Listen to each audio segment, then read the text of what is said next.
Fala pessoal, tô aqui, meu nome é Daniel de Paiva Gomes, um dos fundadores do Crypto House of Commons. Serei o host de vocês em mais um episódio do Chalkcast. Tô com meu querido amigo Isaac Olorato, também fundador do Chalk. Fala, senhoras e senhores.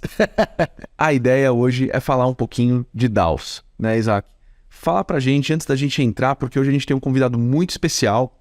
A gente tá aqui com o Eduardo D'Angelo Silva, que trabalha na Zedra e vai debater com a gente como a gente pode implementar uma DAO de sucesso, trazendo segurança jurídica para os founders, trazendo boas oportunidades de negócio e, ao mesmo tempo, preservando o ethos, né, a filosofia do mundo blockchain, do mundo dos criptoativos. Mas antes da gente entrar nisso, e antes de eu te dar a palavra, Edu, para você se apresentar, contar um pouquinho da sua trajetória, eu queria, Isaac, que você trouxesse algumas palavras para a gente aí como co-host nesse tema que você, eu sei que gosta bastante. Exatamente, gosto muito, sou um dos membros fundadores da Alma DAO, aqui no Brasil, né, que é uma DAO, uma investment DAO que tem foco de acelerar a adoção de Web3 aqui no cenário brasileiro. Sou muito fã, então tô animado pelo papo, viu? Tô animado de sentar na mesa aqui com vocês dois e a gente debater um pouco mais sobre isso. Mas só antes, falar uma coisinha pra galera, né? Quem quiser ver todo o conteúdo, tem muito conteúdo gratuito do Chalk, que aconteceu no Chalk Reunion, que foi nosso evento presencial, e a gente gravou todo o conteúdo gratuito, com muita gente incrível no mercado. Você pode assistir na plataforma do Crypto House of Commons, ou quem já é mais próximo, do Chalk, né? Então, crie sua conta, né, gratuita, ali de maneira bem rápida, e vai assistir esses conteúdos, que você não vai se arrepender. Também tem um reporte sensacional. São mais de 20 horas de conteúdo gravado. Mais de 20 horas de conteúdo, então vale a pena, viu? Vale a pena para você ficar por dentro de tudo que está acontecendo no mercado. Show de bola. Obrigadão, Isaac. Bom, Eduardo, queria te agradecer em primeiro lugar por você estar aqui conosco, né? O Eduardo, brasileiro, mas veio de Cayman, está aqui especialmente conosco. Estamos aproveitando a sua presença em território tupiniquim para compartilhar com a gente um pouquinho da sua experiência envolvendo, né, essa interoperabilidade entre o mundo Web3, que a gente sabe cada vez mais que ele não está fora do nosso mundo tradicional. É só ver a recente prisão do SBF, da FTX, né? Então a gente tem super fresca, né? Mas eu queria, antes da gente entrar no nosso tema, Eduardo, ouvir de você um pouquinho da sua trajetória e como que você vem trabalhando projetos cripto na sua profissão. Perfeito, é um grande prazer estar aqui. A gente se conheceu há algum tempo atrás e viu uma comunalidade aí dos nossos interesses, então realmente é um grande prazer estar aqui dividindo esse espaço com vocês. Eu estou trabalhando em offshore, em finanças offshore há quase 30 anos. Quando eu fui para Cayman, a novidade era fax. Então, a grande tecnologia era... Já passou por algumas evoluções. Passou por algumas evoluções. O custo de fazer uma ligação de telefone de Cayman para o Brasil era $5 um minuto. Então, como dá para ver, o mundo mudou. E a gente vê isso principalmente quando olha para como a tecnologia está entrando nas nossas vidas, como tudo que a gente faz hoje tem que tocar a tecnologia. E... A indústria financeira nas Ilhas Cayman sempre está buscando oportunidades para atender o que o mercado está buscando. Então, sejam fundos de investimento, sejam atividades financeiras mais para a área bancária, seja para o cripto, que está buscando entidades ou estruturas que permitam organizar os projetos como DAOs, como investimentos em cripto, através de estruturas que são comprovadas, que existem já para outros mercados, que podem ser utilizadas para esse trabalho, para a evolução da tecnologia e do uso da tecnologia pela população, pelos mercados. A gente... até foi vamos dizer, quase uma coincidência que criou-se um veículo em Cayman há 5 anos atrás, com o foco em investimentos privados, em fundações, em trabalho non-profit, e que acabou encaixando muito bem na ideia de dar suporte legal e jurídico para os DAOs que estavam começando a se criar.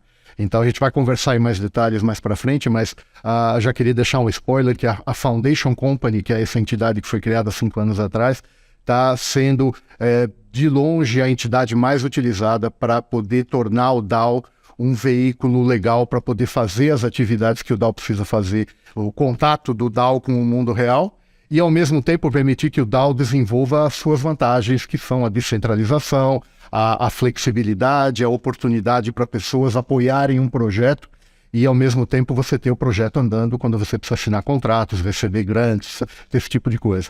Então esse veículo está sendo muito, muito utilizado e eu acho que é uma oportunidade interessante da gente discutir como é que ele pode servir para projetos aqui no Brasil. Não, sensacional, Eduardo. Eu acho que esse tipo de discussão é o que falta, né? E claro, a gente tá, vamos dizer assim, somos todos early adopters aqui, né?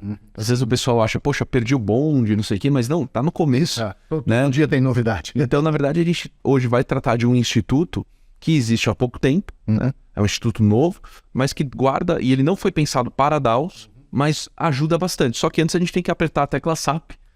O que é DAO, né? Entender, não, o que é DAO? O que são essas Decentralized Autonomous Organizations ou associações, organizações autônomas descentralizadas? E aí eu não poderia, seria um pecado eu não ouvir a sua conceituação, os seus insights, Isaac, do que seria uma DAO. Boa, vamos lá, vamos explicar para o público, né, o que realmente é uma DAO, né? Uma DAO é um grupo de pessoas que se unem para ter algum grande objetivo em comum, né? Seja ele comprar um time da NFL, então tô trazendo já exemplos reais, tá, gente? Até tentar comprar a Constituição Americana, né? Ou até tomar decisão aonde um certo dinheiro está sendo alocado, né? E todas essas decisões, né? Toda essa organização, ela acontece em uma blockchain, né? De uma maneira totalmente descentralizada, então pessoas de qualquer lugar do mundo, através da tecnologia, conseguem participar desses ecossistemas e, junto com essas pessoas, estarem ali em comunidades, em comuns acordos, valores, né, para essas tomadas de decisões.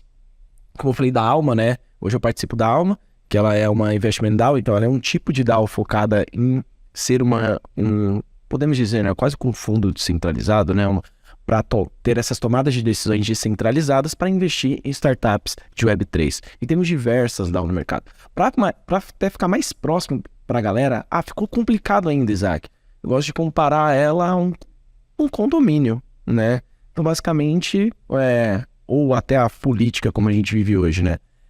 Tudo um pouco do que a gente vive hoje é descentralizado, né? Só que depende do nível de descentralização, né? Hoje, se a gente for ver uma reunião de um condomínio, ela trabalha de uma maneira descentralizada, né? Então são várias pessoas conversando, tem uma proposta ali, algumas pessoas levantam certas propostas e as pessoas votam para aquelas propostas serem ou não implementadas, né? Então basicamente uma DAO é uma grande reunião de condomínio com outros objetivos. Vamos deixar assim mais simples para a galera. E o legal dessa exemplificação é que a gente vê que a DAO ela reúne características de várias, entre aspas, coisas tradicionais. Então ela parece um condomínio, ao mesmo tempo em que, dependendo da DAO, ela parece uma cooperativa, né, uma cooperativa de serviços, ao mesmo tempo em que, para aquelas que são mais focadas em investimento, ela pode parecer uma sociedade anônima. Então você tem ela não existe um único instituto que eu diria que abraça totalmente a DAO, mas existem várias características de várias experiências tradicionais, entre aspas, que elas são elementos informadores das características das DAOs, né? Então a gente debate... Desculpa te interromper, mas eu acho que a questão principal da DAO é que ela não tem personalidade jurídica. Ela não é organizada. Ela não é uma empresa. Ela não é uma empresa, ou ela não tem alguém que assine um contrato por ela.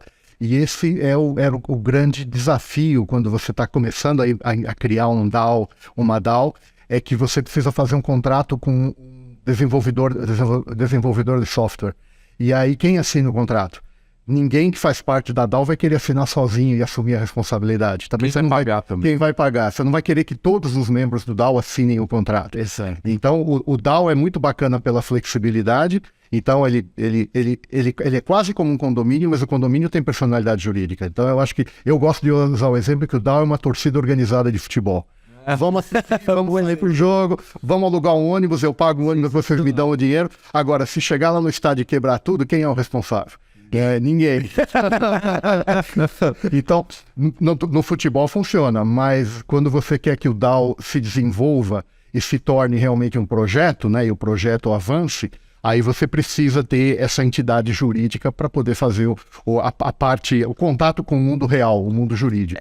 E é bom falar que nós não vivemos numa ilha, né? O mercado cripto Web3, né? Esse é um ponto muito importante.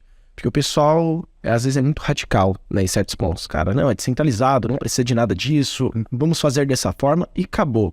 Não é isso, né? A gente não vive numa ilha e se a gente vai analisar agora cada vez mais o nosso mercado, a gente vê o quanto a gente está atrelado com o mercado tradicional, né? Então, desde precificação, desde investimento, infraestrutura, e tem cada vez mais entrando dinheiro de VC no mercado. Entrou mais ao longo desse ano de 2021 do que nos últimos 2 anos juntos. Então tem muito dinheiro entrando nesse mercado. Então essa fase, né, de você entender exatamente como plugar, vamos dizer, a vida offline, podemos colocar assim, né? A vida offline com a vida online é muito importante. E hoje é o que peca muito, né? Então hoje a gente, no processo da alma, a gente está exatamente tentando construir essa base para que fazer isso funcione, né? Então, cara, como que a gente consegue receber dinheiro? Como que a gente consegue investir dinheiro, sendo que está totalmente descentralizado, né? São várias pessoas, várias cabeças, como que isso não afeta ninguém? E esse é um desafio muito grande ainda nesses nossos projetos, que estão em fases tão embrionárias, né? E tem um ponto interessante que eu acho que é importante a gente reforçar, né? Porque acho que a grande objeção é, aqueles que são mais maximalistas, eles vão olhar para a nossa discussão de hoje e vão falar assim, não, mas se vocês ligarem, eles estão desligando agora. Eles já estão desligando agora. Ele tá falando assim,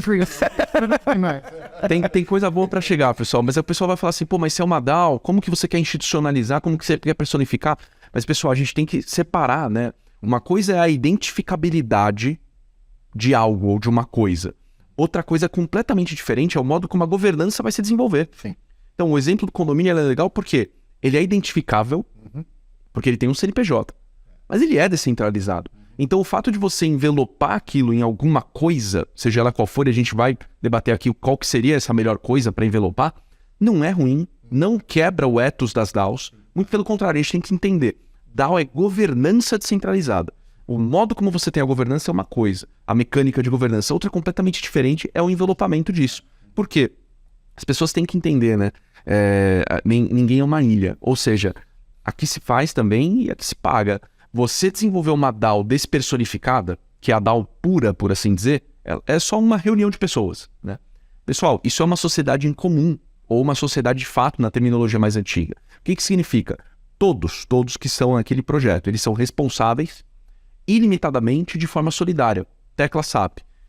Todo mundo responde por tudo. E todas as atividades, todo mundo passivo, todo mundo vai pro beleléu, cai o chapéu e é isso aí. Então, é perigoso a gente fechar os olhos para a realidade off-chain. É muito bonito falar do ethos da DAO, de governança colaborativismo. Legal falar filosoficamente. Exato. É muito bom. E se você pensar na questão de governança, ela é muito boa, né? Que ela pode ser aplicada para muita coisa, né? Então a gente viu recentemente o caso, recentemente não, já faz um tempinho, né? Mas o caso da ShaperShift, né? Que no caso ela se transformou numa DAO para diminuir custo, né? Então ela fez todo um trabalho muito legal, né, para se transformar numa DAO, mas tem esse ponto, né? Maravilha, se transformar, a filosofia é maravilhosa, é descentralizado, você vai ajudar, a comunidade vai estar engajada em construir um produto, é maravilhoso. Mas no final do dia, funciona? E assim, no final do dia, quem está envolvido está protegido, né? Porque ninguém quer embarcar num projeto para gerar um passivo, para gerar um liability para si mesmo, né? E tem um outro ponto que agora é de dia a dia, né? A gente conversou muito esse final de semana sobre isso. A DAO, para ser eficiente, ela também precisa de regras para não submeter toda e qualquer votação a tudo, para todo mundo. Porque senão você vai travar o negócio. Você vai ficar, imagina uma DAO com 100 pessoas, você vai ligar, fala, fulano, falta você votar, falta você assinar. Não, então é importante uma organização, e é importante que as pessoas entendam que, assim, descentralizar não significa que tudo tem que ser votado por todos. Você tem, vamos dizer assim, ranges ou categorias de decisões mais nevrálgicas, outras menos. Então a gente tem muito a aprender com o mundo tradicional e como trazer isso para uma DAO para que ela seja, no final do dia, eficiente. Porque assim como o cripto é forma, a DAO também é uma forma. Ela não é um fim em si mesmo. Então hoje o debate aqui é, para além dessa questão conceitual, e já entrando especificamente no nosso tópico, Edu, vou tomar a liberdade de te chamar de Edu, porque você é xará do meu irmão. O Eduardo aqui, que ele tá sendo o nosso co-host mental aqui, ele tá sempre com a gente aqui, na mente e no espírito. Tá trabalhando ali, acompanhando a gente.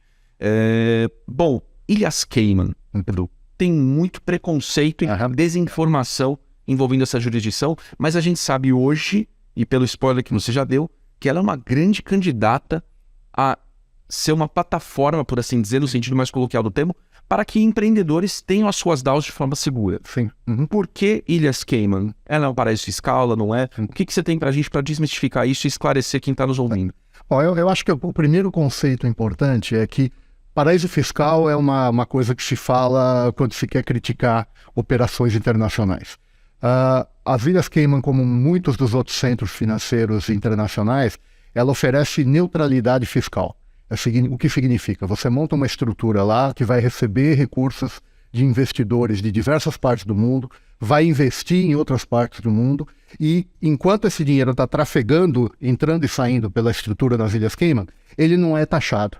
E isso torna o processo mais eficiente. Significa que os $1.000 que cada investidor colocou no projeto vão chegar no destino final, vão ser investidos, aí o dividendo que é pago ou o resultado da operação que é pago direto para os investidores também. Cada investidor vai pagar o seu imposto de acordo com a sua jurisdição, com a sua moradia, com as suas regras da onde ele está. E, eventualmente, o investimento que acontece lá na ponta pode pagar imposto ou não no país onde ele é feito, dependendo das regras locais. Mas você não tem taxação em cadeia nas diversas etapas do processo, o que torna eficiente. Além disso, as estruturas jurídicas que existem em Cayman são extremamente estáveis, são baseadas na lei inglesa, têm centenas de anos de jurisprudência de como funciona uma companhia, como funciona um trust, uma fundação, uma parceria. Tudo isso dá segurança legal para que a estrutura seja montada.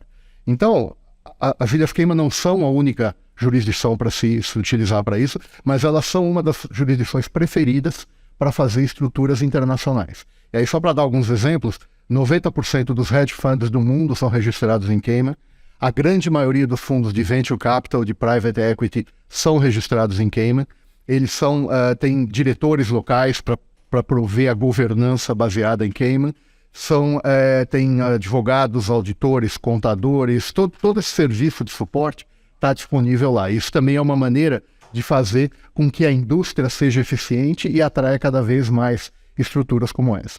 Então, as Ilhas Cayman são o primeiro centro offshore para estruturas como essa. É possível fazer em outras localizações, é possível fazer estruturas combinadas, que você começa nas Ilhas Cayman, passa por Delaware nos Estados Unidos e investe no Brasil, ou começa em Cayman, passa na Holanda e investe na Europa. Existem todos os tipos de combinação. Mas nada disso é negativo, nada disso vai promover perda de impostos quando chegar o momento certo de pagar os impostos, e principalmente nada disso vai envolver atividade criminosa. Porque todo o dinheiro que trafega por essas estruturas vem de bancos, é vetado, é conhecida a origem. Então toda a ideia de paraíso fiscal, lavagem de dinheiro, está só nos filmes de Hollywood dos anos 80. Nem hoje mais eles falam isso, porque já aprenderam que não funciona. Tá? Então as Ilhas Cayman, como um lugar assim, bem estruturado, é uma opção bastante interessante para o que se quer conversar sobre, para o que se quer propor para a DAO. E um ponto no que você comentou anteriormente sobre envelopamento. O envelopamento pode ser uma fase temporária do crescimento do DAO. É quase como um cocum para depois a borboleta sair voando. Eu fui diretor da fundação da Foundation Company do MakerDAO durante alguns anos, e no final do ano passado a Foundation Company foi extinta, porque o DAO já estava tão bem estruturado e organizado que ele pôde passar a manter as suas estruturas sem a necessidade de ter a Foundation Company como suporte. Já passou o ciclo completo. Passou o ciclo, exatamente. O ciclo da Foundation Company em relação ao DAO é, quando o DAO é novo e precisa de suporte, a Foundation Company está lá e dá toda essa estrutura jurídica e legal e de governança. À medida que o DAO vai se desenvolvendo e vai criando seus projetos, seus protocolos, e a comunidade vai tomando cada vez mais pé da operação, a Foundation Company pode ir dando passos para trás até que chega um ponto em que ela não é mais necessária. E então, esse, na minha cabeça, é o processo. E nem todos vão chegar lá, mas aqueles que chegarem num ponto de não precisarem mais de uma Foundation Company é porque o protocolo já está correndo, a comunidade está feliz, eles já estão fazendo tudo que eles se propuseram a fazer quando tiveram a ideia de qual seja o projeto que o DAO vai desenvolver. Não, sensacional. E bateu uma curiosidade até aqui, Edu. Como que chegou, né, o mercado cripto nas ilhas, né? Porque foi como você falou, né? Já historicamente, empresas, VCs, tudo isso já olha para lá como esse grande ambiente Sim. primário para fazer essas operações, né? O mercado cripto começou a bater na porta, tipo, as DAOs começaram a bater na porta para fazer essa função lá também. Foi uma coisa de necessidade, ou foram vocês que foram atrás de, tipo, tem uma evolução de mercado, como você falou, já começaram no fax. Então, tipo, foi vendo a evolução de mercado e foi acompanhando essa evolução. Como que foi esse primeiro ano?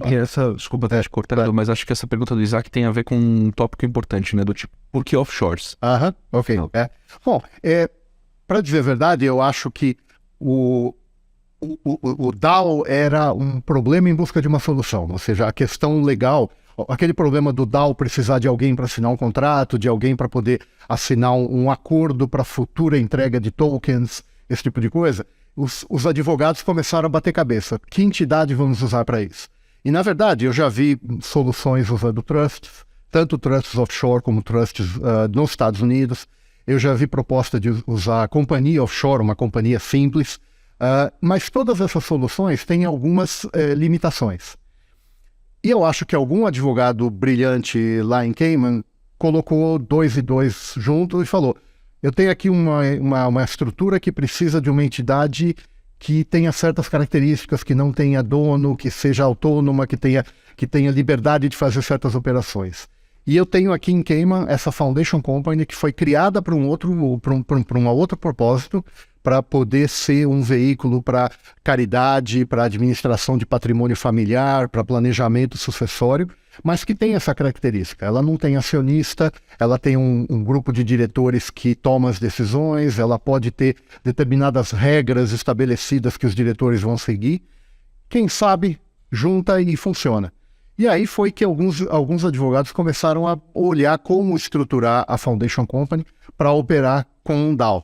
Então, basicamente, a Foundation Company passou a ser criada, ao invés de ser um veículo para uma atividade de caridade ou de administração de patrimônio, para dar suporte a um protocolo que está sendo criado por um DAO chamado XYZ.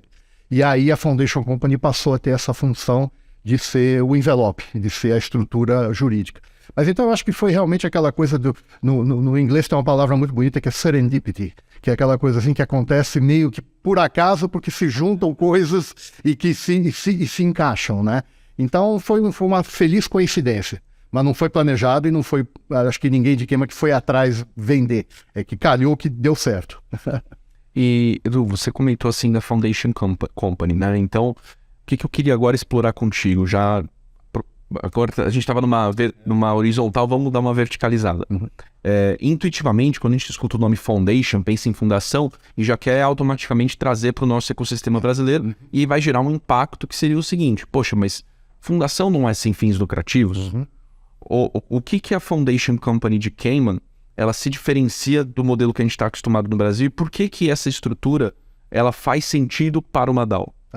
A Foundation Company, como eu falei, foi criada para atender famílias em jurisdições como Brasil, América Latina, Espanha, Portugal, que não têm um conforto grande com o trust. Aí eu vou usar a sua expressão tecla SAP. O que é o trust? Trust é uma entidade legal, é uma ideia legal, não é uma entidade, o trust não tem personalidade jurídica. O trust é um relacionamento em que eu tenho dinheiro e quero garantir o futuro da minha família. Eu tenho medo que se eu deixar tudo para a primeira geração, eles vão queimar o dinheiro todo e na próxima geração não vai sobrar nada. Então, o trust tradicionalmente é usado para que eu pegue esse dinheiro, eu entregue para uma pessoa, para um terceiro, que vai ser o trustee, e eu realmente entrego, eu dou, nunca mais esse dinheiro vai ser meu. E esse trustee, que é um profissional regulamentado, licenciado, ele vai administrar esse dinheiro segundo o que eu pedi para ele. Olha, você paga tanto para a primeira geração, e você guarda, sei lá, você paga 25% para a primeira geração e você guarda o resto para pagar para as próximas gerações. E cada vez que um neto meu entrar na faculdade, o trust paga a despesa da faculdade. Cada vez que um deles casar, ele recebe um apartamento não sei aonde. Tem de tudo. Tem regras até muito específicas. Se casar antes dos 25 anos, não recebe nada. Coisas assim. De uma certa maneira, é uma coisa meio maluca de querer controlar a família depois que eu morrer. Então, é uma coisa um pouco esquizofrênica, mas usado de maneira, assim... com parcimônia, é uma maneira de preservar patrimônio, de preservar... Mas esse é um veículo que, para quem mora num país como o Brasil, de civil law, de legislação que não entende o trust, às vezes gera conflito. Só também tecla sabe, pessoal, o Brasil não tem a figura do trust. Então, por isso que gera esse problema. No conceito do Brasil, se você é dono, você é dono. Se você dá para alguém, você dá, mas você não pode definir regras de como aquilo vai ser utilizado. Você deu e você perdeu o controle. Lá na figura do trust, você dá, mas o cara continua tendo uma obrigação com você de cumprir aquilo que você desejar. Então, depois desse detour no trust, precisávamos de um veículo que atendesse à necessidade do planejamento patrimonial, de deixar recursos para futuras gerações e que não fosse o trust.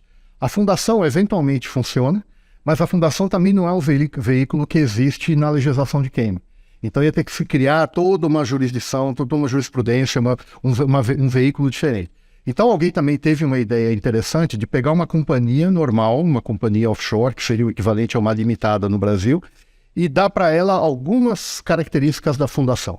E aí foi por isso que se chamou de Foundation Company, porque ela é criada como uma companhia, mas depois dali ela pode operar como uma fundação em que não existem acionistas, então ela é uma entidade órfã, ninguém é dona dela, os diretores administram. É possível ter uma terceira pessoa que é um supervisor, um supervisor, que olha o que os diretores estão fazendo e garante que os objetivos da fundação, da Foundation Company, estão sendo seguidos. E ela pode ter diversos tipos de finalidade. Ela pode ter a finalidade de preservar patrimônio para uma família, pode ter uma finalidade de non-profit, então vamos apoiar uma causa determinada e usar esse dinheiro para isso. E ela pode ter beneficiários, então ela pode acumular recursos e em algum momento passar a distribuir recursos para as pessoas da família, por exemplo. Então ela substitui a ideia do trust. Então esse foi o objetivo da criação da Foundation Company. Tocando na sua questão, não existe qualquer problema de ela acumular resultados, acumular lucros. Então, se ela tiver ativos financeiros, ela vai receber recursos e vai acumular. E ela vai usar esses ativos acumulados para cumprir o objetivo que foi definido pelo fundador da Foundation Company. Seja para distribuir para a família, seja para apoiar uma caridade, para qualquer projeto. No caso do DAO e do cripto, o aspecto mais importante é o fato de que não tem dono. Então, ninguém do DAO tem que se colocar como acionista e beneficial owner da Foundation Company. É o fato de que se pode estruturar as regras que os diretores da Foundation Company vão seguir para obedecer às decisões que o DAO toma. Então você tem o DAO votando e tomando decisões e os diretores implementando essas decisões. E eles são obrigados a implementar. Eles são obrigados desde que não incorrem em alguma ilegalidade ou alguma coisa assim. Então, obviamente, os diretores eles têm uma obrigação fiduciária de não destruir a Foundation Company tomando alguma decisão errada e não se colocar também numa posição errada de fazer alguma coisa errada. Mas, assumindo que o DAO vai tomar decisões que são benéficas para o protocolo e para o desenvolvimento, os diretores vão implementá-las. Interessante. Isaac, como que você enxerga isso, todos esses inputs, que eu sei que algumas coisas são novidades, sim, então quem sabe faz ao vivo, mas você ouvindo isso, sendo fundador de uma DAO, como que você passa a enxergar a conexão entre mercado, desenvolvimento de negócios e esse conforto, o famoso envelopamento, né? Que o pessoal fala de legal warper, né? Como que você vai dar uma forma para isso, seja lá qual for? Então, acho que o primeiro ponto é essa conexão, né? Então, que ela é muito abstrata para o nosso mercado, né? E vai ter, eu já tenho até uma próxima pergunta para o Edu para entender até mais como que isso é a aplicação disso na prática. Mas a gente começa a ver realmente a ligação disso, né? Então, hoje, trazendo alguns exemplos práticos, né? Hoje, quando a gente está contratando gente para DAO, para fazer pequenas tarefas, é um caos, né? Hoje, quando a gente quer, por exemplo, rodar anúncio em algum lugar, a gente está usando contas secundárias, contas pessoais para rodar esse tipo de coisa. É tudo misturado e depois a gente resolve como a gente vai fazer isso. Isso é um grande problema, né?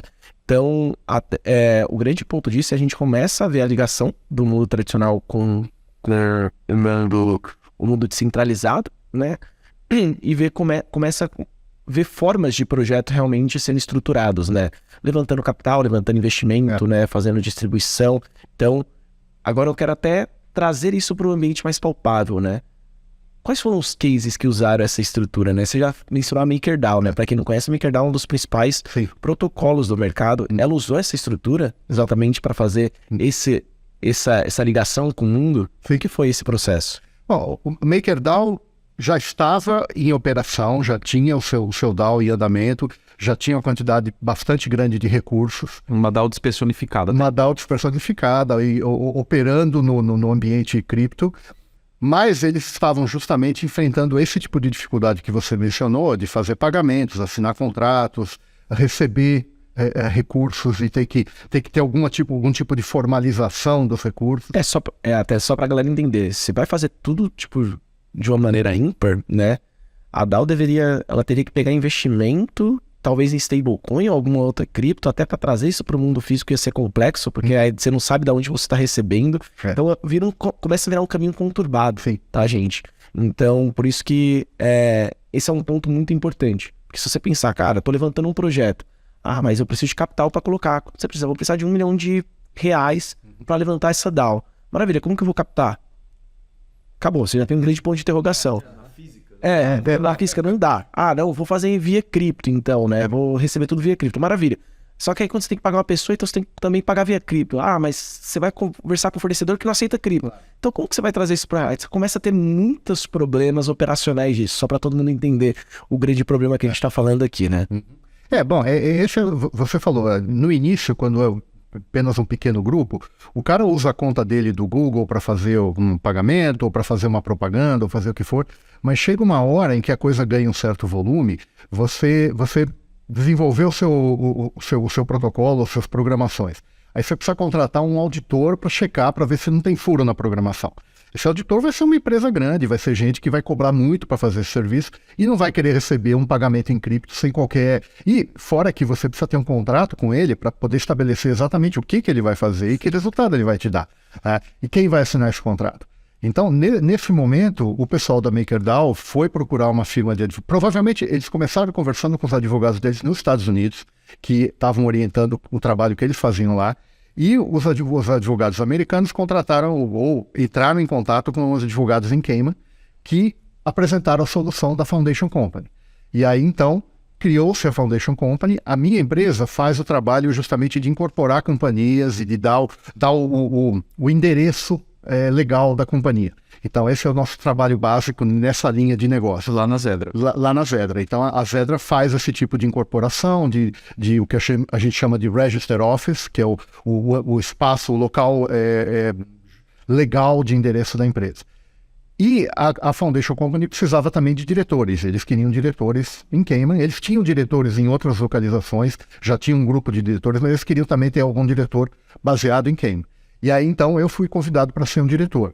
Então, assim que a companhia foi formada, havia um conselho de diretores, né, um board, com 7 pessoas na altura, e eu era o board, o diretor residente. Então, aí até por uma questão até de jurisdição e de legalidade, as reuniões aconteciam em Cayman, porque eu estava lá e eu era o chairman da reunião, eu era quem coordenava a reunião. Esse processo, então, foi evoluindo, aí, então, com a Foundation Company criada, foi possível abrir contas bancárias, foi possível fazer essas transações, assinar contratos, tanto para receber o dinheiro dos grandes, como fazer pagamento para esses prestadores de serviço.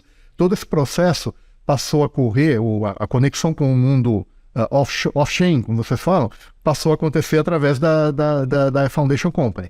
E ela pôde também desenvolver mais seus projetos, aí houve novos diretores entrando no board, novos projetos acontecendo. E aí, como eu comentei, chegou num momento em que a estrutura toda que foi criada através da Foundation Company já conseguia andar sozinha. Eles tinham, inclusive, companhias baseadas em outras jurisdições que faziam determinadas operações mais assim de execução das tarefas do DAO e do protocolo que eles tinham criado. E aí chegou-se à conclusão de que a Foundation Company já não era mais necessária. E aí, então, passou-se uma decisão de liquidar a Foundation Company. Entendi. E aí, os ativos que estavam na Foundation Company voltaram para o DAO, deixou-se uma pequena parcela numa outra Foundation Company menor, simplesmente para poder cobrir alguma despesa eventual, alguma outra coisa que ainda tivesse remanescente, mas a Foundation Company principal que tocou o processo foi liquidada, encerrada e fechou-se o capítulo da maturação do DAO. Edu, uma dúvida. Independente da maturação, a DAO sempre vai precisar dessa ponta de lança no mundo off-chain. Como que eles agora estão lidando com isso se a Foundation Company foi liquidada? Bom, eles hoje têm estruturas, companhias e outras estruturas que operam em outros espaços, em outras jurisdições. Então, eles não precisam mais da Foundation Company para dar o suporte. Eles têm outras entidades legais que fazem papéis específicos dentro do que o protocolo deles exige. Então, eles chegaram à conclusão que a Foundation Company não precisa mais. Uma boa parte do patrimônio que eles levantaram com o MakerDAO, hoje ele está num processo de tesouraria que é usado para fazer empréstimos para empresas que fazem financiamentos no mundo real. Eles, inclusive, chamam de Real World Assets. Então, essas empresas que fazem esses empréstimos, esses investimentos, já não dependem da Foundation Company para continuar operando. Então, eles colocaram essas estruturas fora sem necessidade de ter a Foundation Company no topo. E cada companhia tem seus diretores, sua estrutura. Era isso que eu ia perguntar. Quem que controlaria essas estruturas? Essas estruturas têm seus diretores, que são eleitos pelo DAO, que são escolhidos pelo DAO. Então, cada um deles toca a parte do projeto que lhe cabe. Entendi. Tá? Nossa, muito interessante, muito interessante. Ver a aplicabilidade real mesmo de um produto passando por esse processo. E neste momento, quer dizer, a MakerDAO é realmente o exemplo mais antigo, mas hoje nós temos envolvimento em diversos outros projetos que estão nas fases mais iniciais. Estão contratando... Você pode perguntar? Você pode falar? Eu prefiro não, porque esses são clientes que a gente ainda está trabalhando assim, internamente, mas... A maioria deles está no processo de desenvolver os protocolos, contratar desenvolvedores, contratar programadores. Alguns já estão indo para a fase de auditoria do código e tudo mais. E uma boa parte deles, quer dizer, agora com essa instabilidade no mercado, mas uma boa parte deles conseguiu investimentos com muita facilidade, porque a Foundation Company estava lá como uma entidade legal para assinar o contrato que prometia a entrega de tokens no futuro, caso o projeto do SAFT. Sim, para quem tecla SAP, Sim for Agreement for Future Tokens. Né? É uma espécie de uma versão Web3 do mútuo conversível, né? E é baseado no mundo das startups, que era o SAFs, o Simple Agreement for Future Equity. Então, alguém está criando uma companhia e você quer investir, mas a companhia ainda não está na situação de te dar ações. Então, você dá um empréstimo para eles em troca de futuras ações quando a empresa chegar no ponto de poder emitir ações para o mercado. E nesse caso, são tokens. E obviamente, um contrato de risco. Pode ser que o projeto não dê em nada e nem chegue no ponto de emitir tokens, mas o dinheiro de VC estava tão interessado em cripto que qualquer projeto que era apresentado sempre recebia algum investimento. E isso estava permitindo esses projetos avançarem e pagarem pelas despesas, né? Mas, de novo, precisava de alguém assinar esses contratos como uma entidade legal que assume as obrigações e a promessa do token lá na frente. Muito legal. Aqui a gente está caminhando para o finalmente, né? Mas eu queria, acho que trazer um último ponto, né? Se a gente fosse, e aí direcionar para vocês aqui depois, vou conectar com uma pergunta para o Edu. Quando a gente pensa em estruturar uma DAO, como que você hoje explicaria para uma pessoa que ela não tem esse conhecimento que a gente debateu aqui sobre Foundation Company, sobre a importância de ter um envelopamento? Como que você explicaria para essa pessoa que ela tem apenas o viés de comunidade, apenas o viés da descentralização, a importância dela ter essa consciência, dela se envelopar no sentido mais popular do termo de alguma forma? Seja Foundation Company ou não, seja Cayman ou outra jurisdição, como que você tentaria sensibilizar a comunidade para esse cuidado, esse carinho que eles têm que ter com eles mesmos? Sim, né? Acho que seria bem simples. Não quer se ferrar? Não quer se ferrar juridicamente? Você tem que... brincadeiras, né? Eu acho que esse é um ponto... Falei brincando, mas esse é o principal ponto, né? Você ter sua pessoa física ali de maneira totalmente aberta, correndo muitos riscos. Exposta, né? Exposta. Você corre não só você risco, mas tudo que você construiu, né, com o passar do tempo. Então, você dá esses passos atrás e todo mundo, na hora de abrir uma empresa, se prepara, né? Mas, falando em Web3, todo mundo quer ser revolucionário, todo mundo quer realmente estar na vanguarda e falar, não vamos seguir as regras, né? Mas o não seguir as regras pode sair muito caro no futuro. Então esse é o grande ponto, né? Eu acho que os projetos, eles têm que gastar energia sim com isso agora, né? Tem que aproveitar que a gente está podemos dizer, no bear market e se preocupar com certas coisas, porque é isso, você tem que construir uma base muito sólida para você crescer. Não adianta você crescer desorganizado. Eu falo isso lá dentro da empresa, né?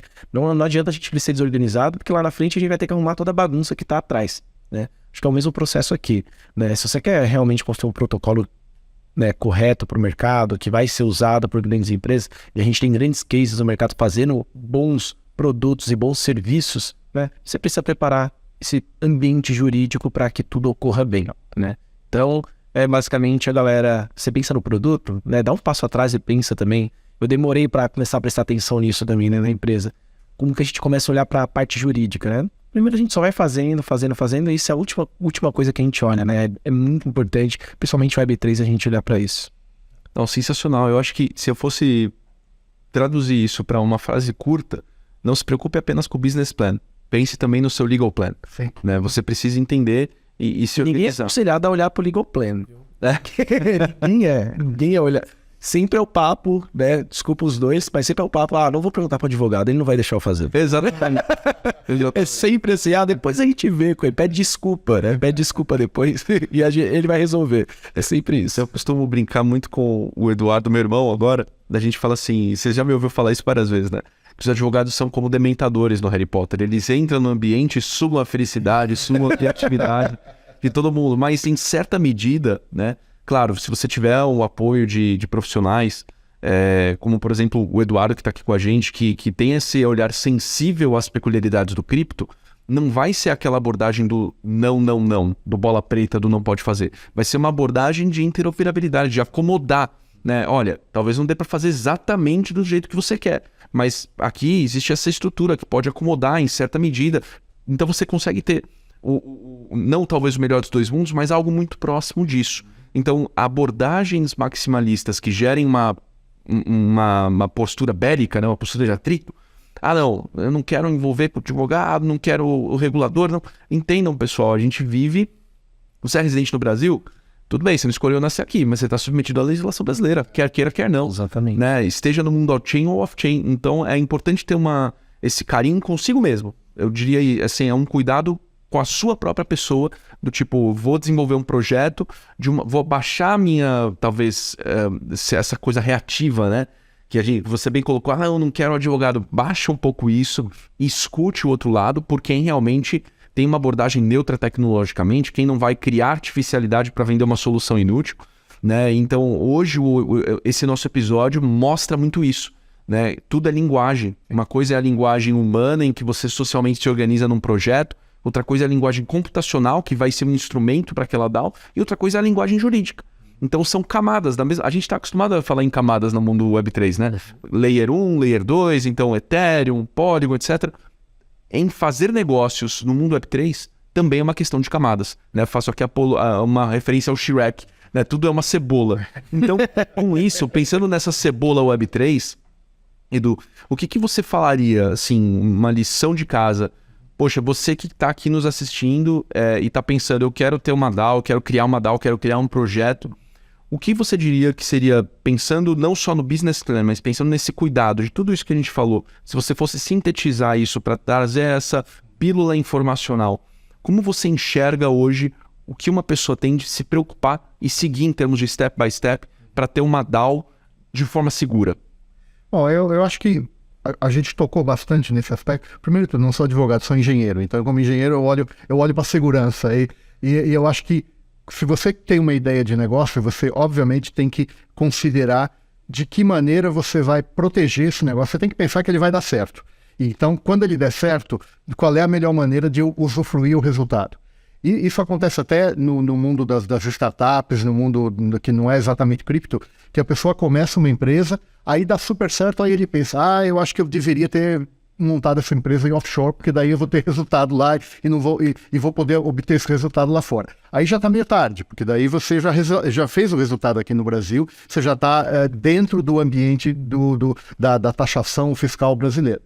O objetivo não é simplesmente fiscal, mas o objetivo é você ter uma estrutura que seja eficiente. Eu acho que no aspecto do cripto, principalmente, em que você poderia estar oferecendo o seu produto, o seu projeto, o seu protocolo para qualquer investidor no mundo, faz todo sentido você estar pensando em ir para um centro offshore, como as Ilhas Cayman ou com alguma outra jurisdição internacional, onde esses investidores vão olhar para você e vão falar, isso aí não é risco Brasil, isso aí já é uma operação global. Está num centro financeiro internacional que vai poder receber recursos de qualquer lugar, fazer negócio com qualquer lugar.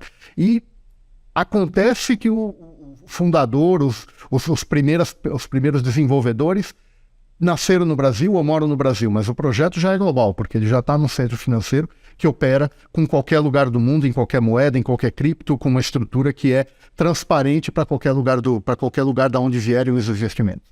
Então, para quem está começando nesse momento, pense dessa forma. Pense que o seu projeto pode vir a se tornar um projeto global e pode fazer sentido você já considerar iniciar ele ou ter uma conexão dele num centro financeiro onde essa presença global vai estar muito mais fácil de alcançar. Não, sensacional. Eu acho que assim, a lição de casa que fica aqui realmente é uma abordagem multidisciplinar. É a gente entender que tem skills que muitas vezes o empreendedor ele precisa fortalecer e que são tão importantes quanto o próprio produto. Sim. Seja pensando no futuro exit, seja pensando em como captar funding, né? Então eu achei muito engraçado que você falou assim, eu não sou advogado, sou engenheiro, mas acho que você convive com muito advogado, então. Olha, passou aqui por mim tranquilamente. Então, eu ajudava ele era advogado. Eu sou um engenheiro que nunca trabalhou como engenheiro, já fui bancário, já trabalho em corporate e tudo mais, então eu tenho essa visão de que o trabalho, a parte legal é a parte importante, porque em algum momento você vai ter que apresentar o seu projeto de um formato legal e eventualmente vai ter dificuldades legais e você precisa estar preparado para responder. Mas claramente a estrutura que você escolhe para montar o seu projeto vai definir até onde você quer chegar. Se você começa com uma estrutura que não está bem alicerçada, não está bem preparada, ou você vai ter problema ou você vai ter que reverter tudo e começar de novo no meio do caminho, que é sempre mais complicado, né? É o exemplo que eu dei. Depois que a empresa já está fazendo sucesso, você pensar em levar ela para as Ilhas Caimã, ou para Delaware, ou para a Suíça, seja onde for, porque é uma jurisdição mais favorável, aí já ficou tarde e vai custar mais caro do que fazer agora de partida numa jurisdição que pode ser a melhor já para o projeto de longo prazo.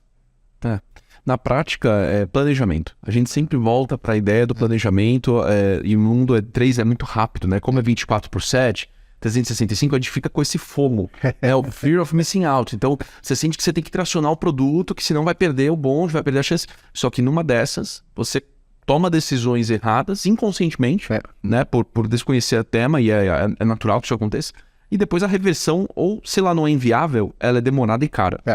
Né? Então eu acho que a ideia desse bate-papo foi trazer esse brainstorm, né? Conectar muito a experiência de mercado do Isaac à frente da AlmaDAO. Eu recentemente também tive a satisfação de ser convidado, né, pelo Isaac, pelo Eli, pelo Ivan, para integrar a AlmaDAO.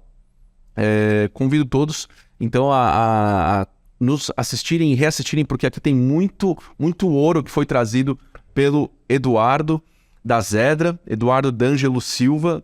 Muito obrigado. Assim, para quem não sabe, eu vou contar a história de como a gente se conheceu. A gente estava numa conferência do Step Latam, no Panamá. Eu estava almoçando ali, conversando em português com outras pessoas, falando de cripto. Então eu não conheci o Edu, ele estava assim, enquanto eu estou aqui, ele estava na minha diagonal ali. E aí ele pegou e falou sobre envelopamento de DAOs. Eu escutei aquilo e falei assim, esse cara sabe do que ele tá falando. E aí na hora eu falei do Choque, falei do Crypto House of Commons, eu falei esse tipo de conteúdo que a gente precisa, porque ele vai trazer de forma acessível o caminho das pedras, de como a gente tem, claro, tem várias opções de jurisdição, várias opções de envelopamento, mas a gente tem uma delas que aí tá ganhando um protagonismo global e é uma alternativa interessante para quem está se organizando e pensando no futuro. Então, Isaac, muito obrigado por estar aqui comigo de novo. Muito obrigado por estar nesse bate-papo, né? Foi uma honra escutar tudo isso e aprender um pouquinho mais. Muito obrigado, Edu. Foi sensacional, Edu, obrigado. Obrigado. Quero deixar aí para falar suas palavras finais. Ótimo, muito obrigado pelo convite, obrigado pela experiência. Eu aprendo muito quando falo com pessoas que estão na linha de frente do desenvolvimento dessas novas tecnologias, novos projetos. O interessante do nosso encontro é que o STEP é uma das coisas mais tradicionais que existe, que trata de trusts e praticamente inventários e coisas assim, mas que eles também estão se revolucionando, porque também estão buscando novas coisas, novas tecnologias, e aí calhou que a gente se encontrou num espaço e numa conversa informal sobre cripto. E o mundo está sendo modificado sem que a gente perceba, está acontecendo a cada dia novidade. E eu fiquei muito contente de estar aqui, poder participar dessa conversa com vocês. Espero que a gente repita, tenha outras oportunidades, se encontre mais, porque tem muita coisa boa para a gente discutir. Não tenha dúvidas disso. A gente vai ter muitos eventos ano que vem. O próximo a gente grava lá nas ilhas. Isso. Estão convidados. As Ilhas Cayman são um lugar muito bonito. A gente faz na praia, com o Mar do Caribe no... É isso. Vai ser muito bonito. Ó, o Diego, pra quem não sabe, tá aqui, nos bastidores assistindo, já tá a missão, hein? Vamos ficar no roadmap. O pessoal da técnica aqui já gostou da ideia. Falou que tá aprovado também. Bom, então é isso, pessoal. Obrigadão por estarem conosco em mais um episódio do Podcast. Foi sensacional. Tô muito contente de unir um amigo muito querido, Isaac, e receber você, Eduardo, que eu não tenho dúvida de que a gente vai construir muita coisa acadêmica e profissional juntos. E, cara, posso te dizer que o santo bateu. Também quero muito construir esse relacionamento a longo prazo contigo. O Choque tá de portas abertas. Nas próximas iniciativas, você certamente é nosso convidado. Obrigado por tanto conhecimento compartilhado aí com a galera. Então, acompanhe, pessoal. Se inscreva em cryptohouseofcommons.com.br. Isso aí. Valeu, gente. Valeu, obrigado.